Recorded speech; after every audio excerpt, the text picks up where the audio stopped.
incorporan por acá, Luz Serrano, Iván Gómez, ya vienen de hecho en camino, en lo que se van acomodando y nos vamos instalando ya para la mesa de análisis. Yo quiero compartirles que uno de los temas que vamos a abordar en esta mañana es el referente a los libros de texto, ¿no? Es un tema que ha generado mucha polémica, mucha controversia. El presidente, de hecho, acusó este martes a la oposición del país de una campaña difamatoria sin sustento contra los nuevos libros de texto gratuito que serán distribuidos por su gobierno en los próximos días para el próximo ciclo escolar, es decir, el ciclo 2023-2024. La reacción del presidente se produce luego de que el gobernador de Jalisco, ustedes recordarán, Enrique Alfaro, señaló que su gobierno no distribuirá los libros de texto en ese estado hasta que no haya una resolución judicial que lo obligue a distribuir las publicaciones. Vamos a escuchar un fragmento de lo que dijo el presidente.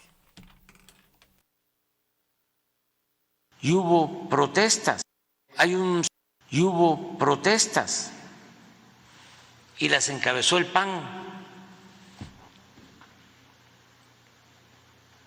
Y era lo mismo, algo parecido.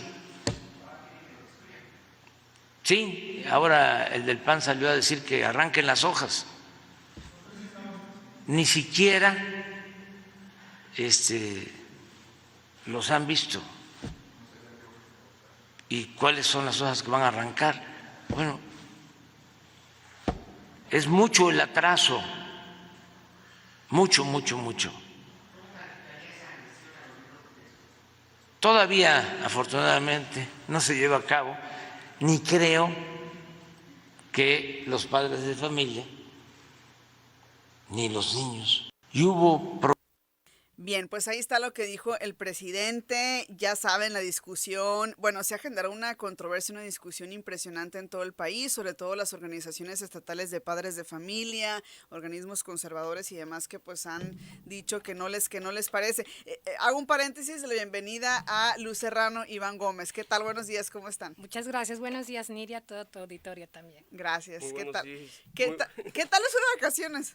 Muy bien, descansado, Sí. pero ya aquí al 100 de vuelta, ¿no? Al 100 Unos de días vuelta al- y se unos días toparon de- con esta controversia de los libros de texto. Yo aquí en esta semana he tenido a pues personas que han hablado sobre el tema, especialistas en la materia, han explicado en diversas ocasiones que el tema del cambio de los libros de texto, de esta innovación, de este cambio, obedece también a el tema de la nueva escuela mexicana, este cambio profundo que se le pretende dar también al sistema educativo en México y que evidentemente es un proceso y no es fácil. El proceso hubiese iniciado por allá en 2019-2020. Sabemos que la pandemia cortó estos proyectos porque cuando llegó la pandemia las prioridades en el ámbito educativo cambiaron por completo, fueron otras y fueron básicamente hacer que niños, niñas, adolescentes pues pudieran estudiar desde casa, ¿no?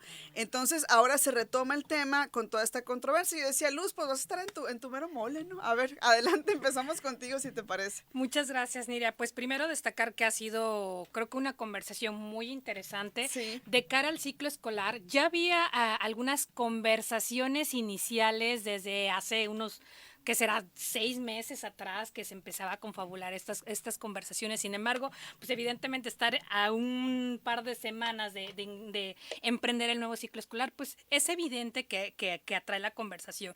Sin embargo, bueno, lo que yo primero quiero destacar es que la conversación de fondo, sí estamos hablando de una visión de país, de la visión de sociedad que se quiere formar. Hay que recordar que el poder de la educación es muy importante ahora y siempre, ¿no? Entonces, la plática polémica de los libros de texto creo que en el fondo sí hay que reconocer que a través de la educación, las sociedades, los gobiernos en turno impulsan un sistema de valores y creencias, no ahorita, no ayer, no la pasada administración, todos. Y esto tiene que ver mucho con las directrices económicas y políticas a nivel mundial. ¿Qué tipo de Estado se quiere modelar? Ese es un hecho. Incluso cuando la educación era presa de, por así decirlo, o tenía intervención de la religión católica, la ideología era mente conservadora hacia el adoctrinamiento católico, ¿no? A partir de que el Estado asume la batuta de la laicidad de la educación, pues evidentemente cada gobierno tiene directrices, incluso trasciende cada gobierno, en el caso de México cada 6 años, ¿no? Es un modelo de desarrollo que también incluye la educación. Por ahí hay un autor que a mí se me hace muy interesante, que se llama Jurjo Torres. Él ha hablado mucho del currículum oculto, que no es otra cosa más que todo este compendio de creencias, sistemas, valores, incluso metodologías didácticas que se incluyen en todos los modelos de educación. A ver, otra parte, yo sí creo que la conversación se está mal canalizando. Evidentemente hay hallazgos que han sido observados incluso por pedagogos en los libros de texto. Es un insumo muy importante para las y los profesores. Sin embargo, la conversación debe ser hacia el plan y programa de estudios, porque en esencia este programa, las directrices, y ahora le llaman los fundamentos de la educación, rigen mucho y están muy parecidos a las reformas integrales de la educación básica que han venido sucediendo desde el plan de 1993, de ahí hubo un intento de reforma en 2009 y la completa que fue en 2011, ¿no? Entonces ha venido una conversación ya de reformas, ¿no? Entonces creo que primero la conversación debe ser más allá de los libros de texto, debe ser con el plan y programa de la nueva escuela mexicana, ¿no? Que sí, ante hallazgos, hay cosas muy interesantes que ya se han venido trabajando históricamente. Otro punto son los voceros, ¿no? Creo que los voceros se está prestando a una polémica entre partidos políticos, entre otros actores, y creo que la conversación se le debe más del lado, como tú nos comentabas también, pedagogos, evidentemente, expertos de cada una de las áreas de aprendizaje y evidentemente las y los profesores, ¿no? Creo que es una conversación muy importante, ¿no? Sí. Otra cosa, destacar, si me queda un minutito nada más, es precisamente, revisando un poquito del plan y programa, los ejes en esencia son necesarios para nuestro país. Los ejes que está impulsando la nueva escuela mexicana tienen que ver con el pensamiento crítico, tienen que ver también con la atención y la inclusión de la diversidad, incluso se mencionan ya conceptos como la igualdad de género que son necesarios para nuestro país, ¿no? Otro punto también que sí a mí implicaría un poquito más de conversación es en el eje de poner a la comunidad en el centro del aprendizaje. A mí por aquí se implicaría una reflexión más profunda, porque México, a tener ratificado la Convención de Derechos de la Niñez, a nivel internacional tiene que poner en el centro a las niñas y niños y sus derechos humanos. Entonces yo ahí le pararía un poquito en esta conversación. Ok, muy interesante esto que nos estás comentando, Luz. Iván. Bien, destaco varios puntos de lo que menciona Luz. Primeramente, quiero decir que sí venimos de una serie de reformas, como ella bien lo dice. Recordemos la reforma educativa, que se le llamó así, cuando fue una reforma administrativa, en realidad la de 2014, que tuvo que ver y que tuvo la intención de fondo durante el gobierno de Peña de desarticular el sindicato de maestros, ¿no? Que ahí ya hubo un proceso político inclusive en contra del exdirigente, el Bester Gordillo, Sí. y que la reforma educativa puramente o el mejoramiento de la educación, que en ese momento se le llamaba educación de calidad, pues quedó relegada, ¿no? Sin embargo, parte de los compromisos que tuvo la nueva administración fue realizar una reforma educativa en estricto sentido, más allá de la reforma administrativa, y que en 2019 se logró con una reforma al artículo 3 constitucional, con un desagregado de leyes secundarias como la Ley General de Educación, y que precisamente destaca varios principios que bien mencionaba Luz, entre ellos la educación de excelencia y también la parte comunitaria y la cuestión de la promoción de los mismos derechos humanos desde muy temprana edad. A mí me llamó la atención, precisamente me di a la tarea de revisar algunos textos donde ya desde los propios libros de texto de educación primaria se habla de derechos de niñas y niños, ¿no? Entonces yo le veo varias virtudes a los textos, más allá de la lucha ideológica que también comparto con Luz, que es la discusión pública que ha habido, sobre todo partidista y entre ciertos sectores ideológicos que promueven diferentes valores, que podríamos decir en esta rivalidad conservadores, progresistas, conservadores, liberales, cada uno tiene sus puntos ideológicos desde la manera en la que concibe la sociedad, desde la que concibe el Estado, pero esta es una lucha histórica, ¿no? Luz también destacaba cuando todavía había una conjunción en el Estado entre la Iglesia y el propio Estado que determinaba todas las relaciones sociales. Y una de las contribuciones que precisamente hace la teoría marxista, sin temor a que se le pueda relacionar con el nombre de Max Arriaga, es precisamente la construcción ideológica Sí. que es fundamental en la construcción del Estado y en la construcción del sistema capitalista, ¿no? Sea el Estado que sea, tiene una base importante de la construcción ideológica, es la propia escuela. Por supuesto. Sea un Estado liberal, sea un Estado conservador, la escuela es la formadora de valores, la formadora Sí. de ciudadanos y por lo tanto tiene una raíz ideológica, sea la escuela socialista que pensábamos con Lázaro Cárdenas, sea la escuela neoliberal que desde los 80 veníamos arrastrando, o sea una escuela de corte progresista que no directamente el presidente de la República lo llama así en la actual administración. Así es. Vamos. Claro, hay algo que parece muy Sí. curioso, que se habla como de los antiguos libros de texto, como si hubieran sido un tipo de panaceo, como si hubieran sido una revolución para la educación y esta revolución se acabaría, ¿no? Con este tipo de libros de textos nuevos. Y no es así. ¿Cuántos años no tuvimos estancados, por ejemplo, en las pruebas PISA en matemáticas y lenguaje, ¿no? Éramos los peores de la OCDE, entonces definitivamente una reforma se requería, ¿no? Del tipo de aprendizaje que se requería por parte de los niños mexicanos. Entonces, creo que partir de esta idea de que antes era mejor y ahora es peor, pues creo que no es la correcta, ¿no? Teníamos, como te digo, cuántos años con ese examen que ahora ya no se les ponen los niños mexicanos, pero que era una herramienta que se criticaba mucho, pero era creo que una de las herramientas metodológicas que teníamos en cuestión de medición educativa, pues un poquito más estrictas. Hablando sobre lo que estábamos, platicando ahorita en el corte, sobre la falta que la oposición menciona que hubo falta de participación, que no se circuló lo suficiente. Pues el gobierno de México estima que hubo alrededor de 1998 maestros que participaron en todo el país en la creación y en el diseño de este currículo y los libros de texto. Creo que siempre se menciona lo mismo, ¿no? Incluso en las discusiones parlamentarias, por ejemplo, siempre que no quieren aprobar una reforma o cualquier iniciativa o cualquier ley, siempre mencionan que no se circuló lo suficiente, ¿no? Es la típica. Y tal vez si no se circuló lo suficiente entre los tipos de grupos que ellos quieren, ¿no? Definitivamente en los libros de texto no se circuló lo suficiente con el movimiento por la familia, pues, ¿no? Entonces, creo que sí hubo cierta deliberación entre los maestros, que creo que es donde tiene que darse la deliberación, ¿no? Entre otro tipo de grupos políticos, ¿no? Pertenecientes al Frente Amplio, por ejemplo. Estos libros pues ya están en distribución en las entidades. Vemos que es algo completamente político, ¿no? Si vemos los estados en los que no se han circulado los libros, pues son estados que no están Morena gobernando, ¿no? Tenemos Chihuahua, tenemos Coahuila, tenemos Nuevo León, tenemos Jalisco, Guanajuato. Entonces aquí ya creo que es el indicador más fuerte de que simplemente es una lucha política y no una lucha realmente por la niñez, que creo que es lo que se ha perdido.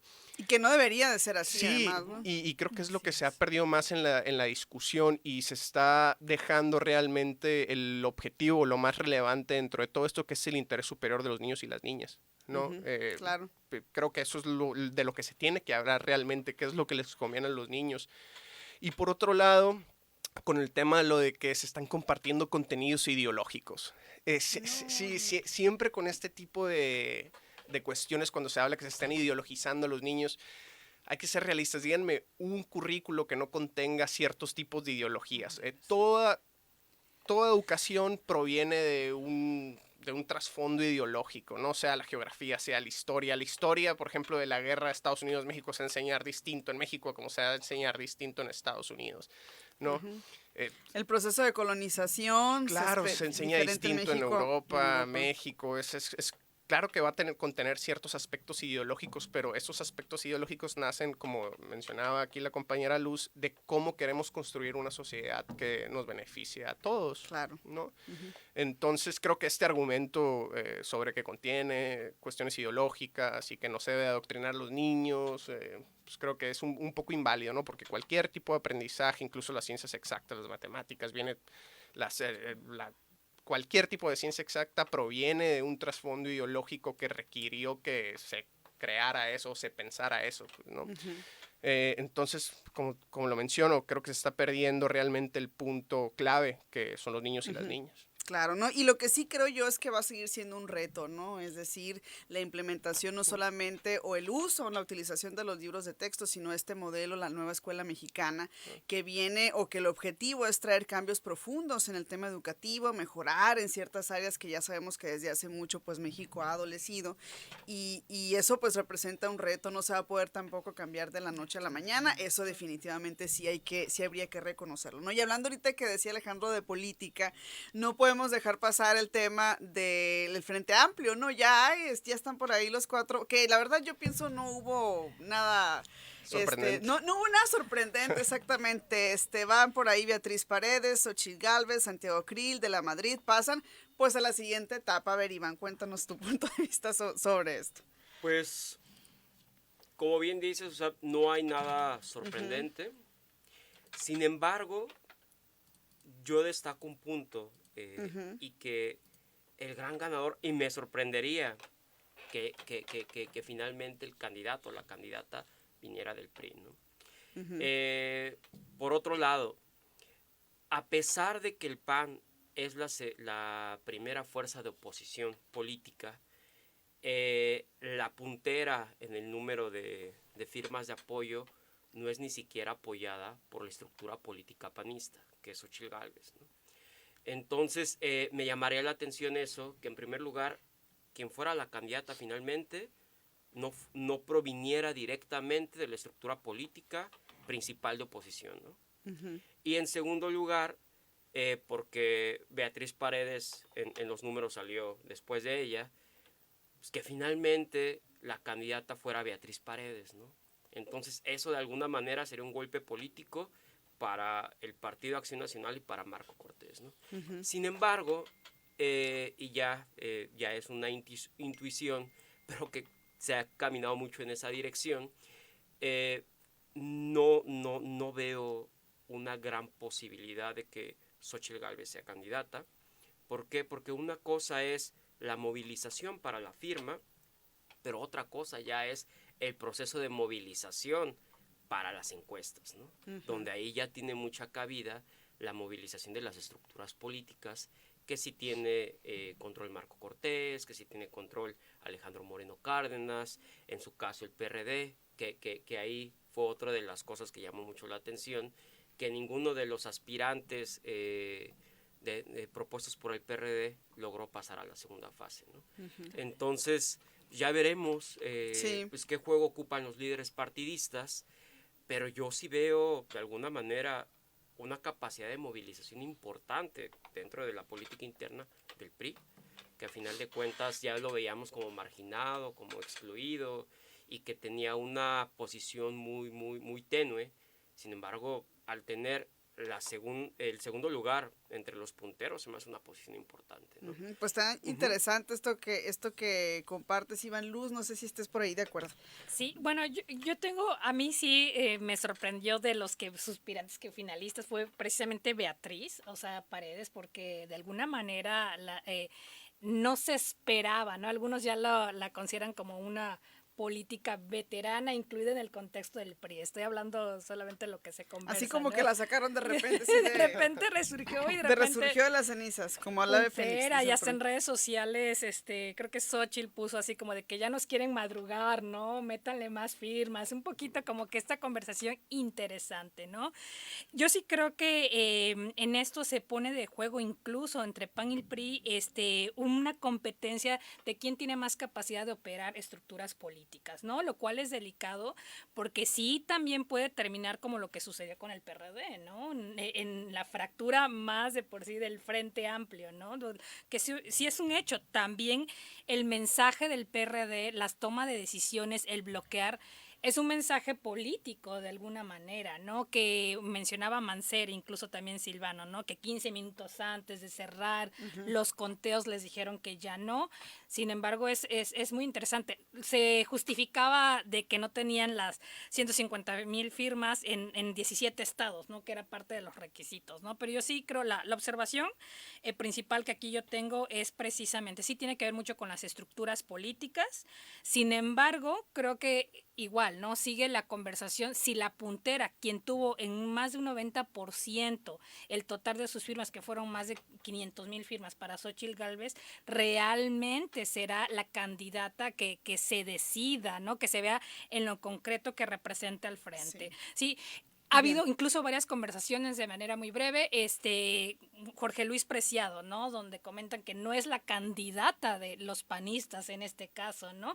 Pero al tener un crecimiento de manera, pues ya súbita, pues están viendo cómo se acomodan precisamente los intereses políticos. Así es. Alejandro, a ver, ¿sorpresivo, no sorpresivo? No, definitivamente que yo creo que no fue tan sorpresivo. Lo que me pareció sorpresivo fue la negación a ciertos candidatos, ¿no? Ya vimos que, por ejemplo, en el PRD, al candidato Miguel Ángel Mancera, el INE tumbó que pudiera seguir dentro del proceso porque determinó que no se cumplió el tema de que tuvo las firmas en más de 17 estados.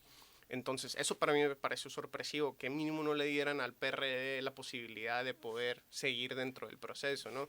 Sabemos que había poca probabilidad de que el PRD pudiera poner un candidato a la presidencia, pero creo que se notó ahí cómo le cortaron el camino al PRD. Incluso ayer, dentro de del primer foro que hicieron, que estuvo bastante interesante, porque creo que, bueno, me tocó ver el foro y solo hubo ciertas críticas, ¿no? a Morena, al presidente. Creo que si vas a hacer un foro en donde estás presentando a candidatos lo que quieres proponer, pues precisamente es eso, ¿no? Un proyecto de nación, un proyecto para tu candidatura, pero no se escuchó nada por el estilo, ¿no? Incluso que me pareció un acto político muy curioso, es que cuando uno de los precandidatos es su turno de hablar, reconoce a Zambrano como una parte relevante, importante de lo que está sucediendo ahí, como diciendo, ¿sabes qué? Pues no te dejamos estar de este lado, pero te reconocemos que es relevante. Entonces me pareció pues una como... palmadita, ¿no? Sí, Así, sí, una completamente. palmadita, pues, ¿no? Al final Sí, de sí. cuentas. Así digo, para que no se sienta, pues, ahí, ¿no? Sí, definitivamente fue una palmada, como tú lo dices, así para que no se sientan tan mal. Bueno, pues estos foros van a continuar. Va a haber uno en Baja California, otro en Nuevo León, Guanajuato, Jalisco y Yucatán, ¿no? Sí fue bastante interesante, como les mencionaba, ver el foro ayer, porque realmente ahí te das cuenta de que no hay un proyecto y el proyecto es simplemente robar el poder, ¿no? Y creo que las personas ya están un poco hartas sobre esto. Creo que no es la forma adecuada de ganar. Si tienes un porcentaje de aprobación de más del 60%, ¿no? Y ellos simplemente están atacando eso. Creo que no vas a lograr desbancar a un movimiento de esa forma, ¿no? Lo que tendrías que hacer es tratar de convencer a esas personas con un proyecto que convenza más que el de ellos.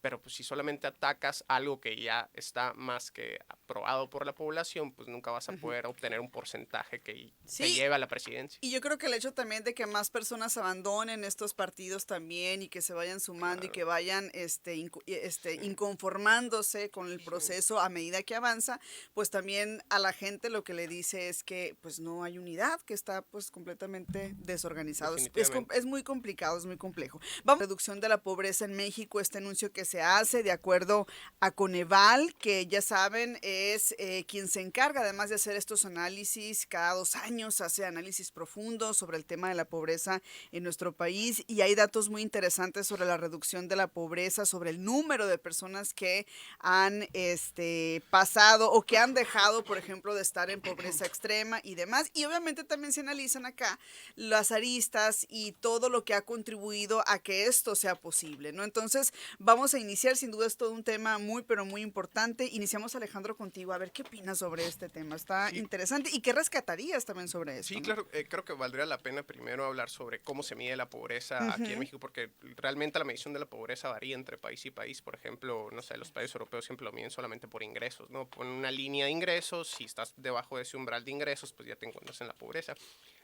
Bueno, la tendencia en Latinoamérica y lo que hacemos en México es tener una medición multidimensional de la pobreza. ¿Qué quiere decir esto?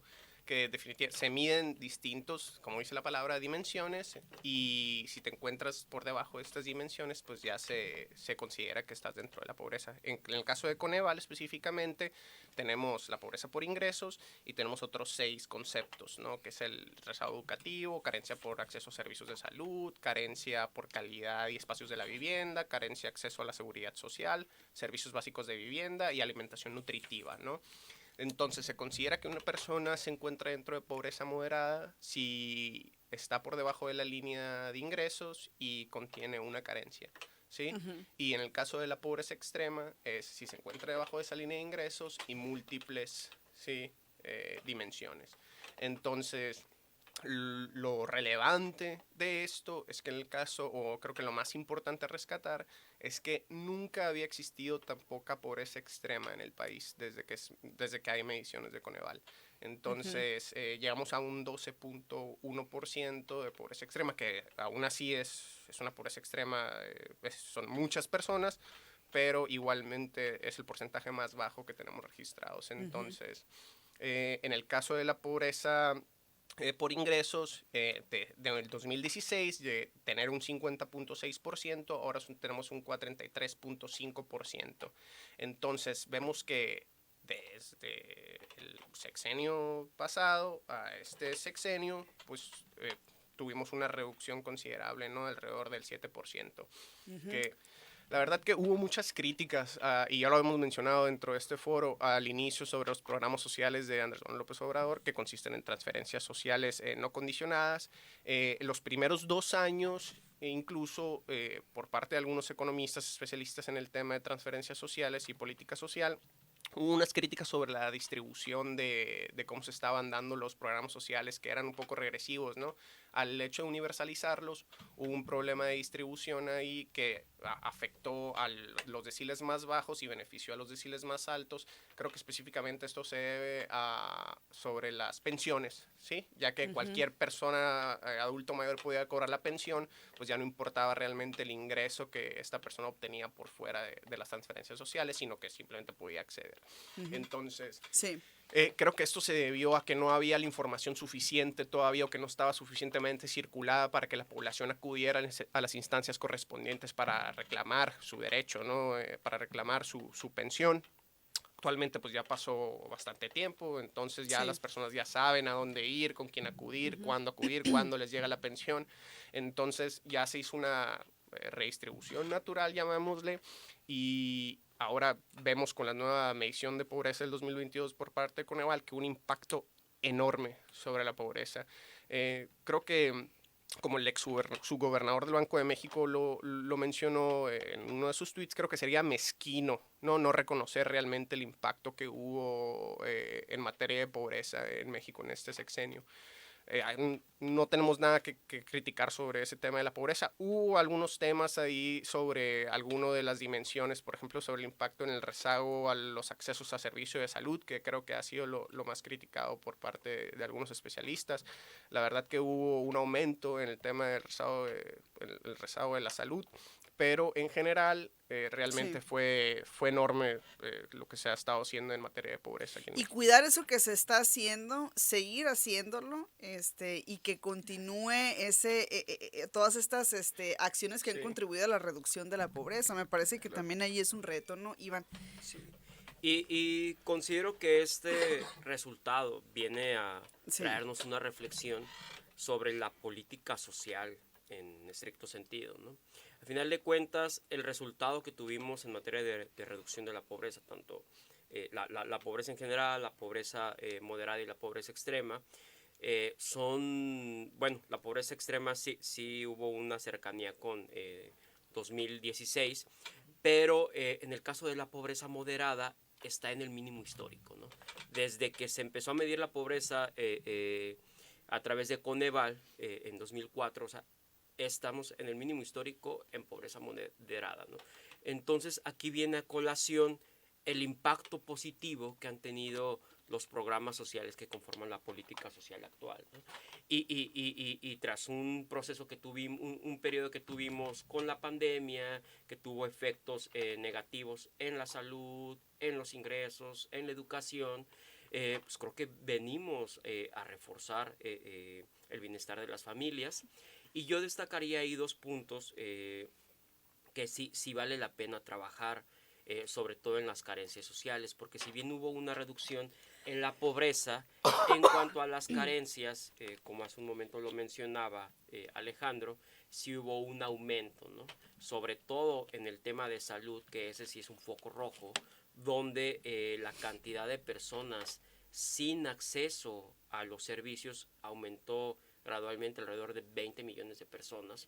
Ahí el efecto que yo veo, pues que más allá de que haya habido una menor inversión en la política de salud, hubo una menor credencialización que sí se tenía con el Seguro Popular, por ejemplo.